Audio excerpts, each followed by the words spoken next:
আমি এই বছৰ NEP মতে 4 বছৰীয়া ডিগ্ৰী পাঠ্যক্ৰমৰ আমি নামভৰ্তি কৰিলোঁ আৰু নামভৰ্তি কৰাৰ পাছত আজিৰে পৰা সকলো মহাবিদ্যালয়ত পাঠদান আৰম্ভ হৈছে গতিকে সকলো ছাত্ৰ ছাত্ৰী আৰু উচ্চ শিক্ষাৰ অনুষ্ঠানলৈ মোৰ ফালৰ পৰা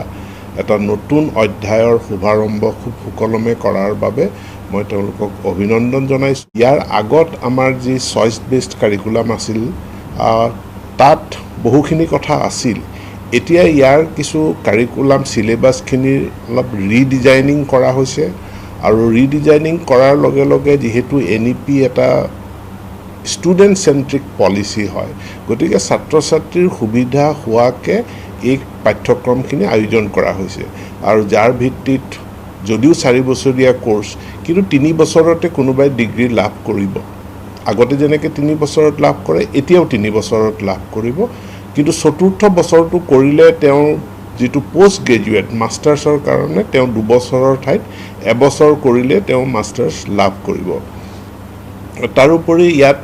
মই আজি বিভিন্ন ষ্টুডেণ্টবিলাকে তেওঁলোকে কেইটা মেজৰ লৈছে কেইটা মাইনৰ লৈছে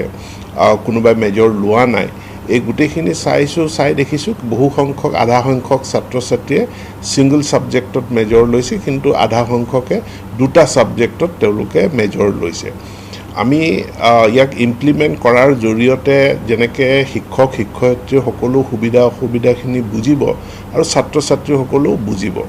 মই মহাবিদ্যালয়ৰ শিক্ষকসকলক বিশেষ এটা অনুৰোধ জনাব বিচাৰোঁ এইবাৰ নামভৰ্তিত মই দেখিছোঁ যে ছাত্ৰ ছাত্ৰীসকলে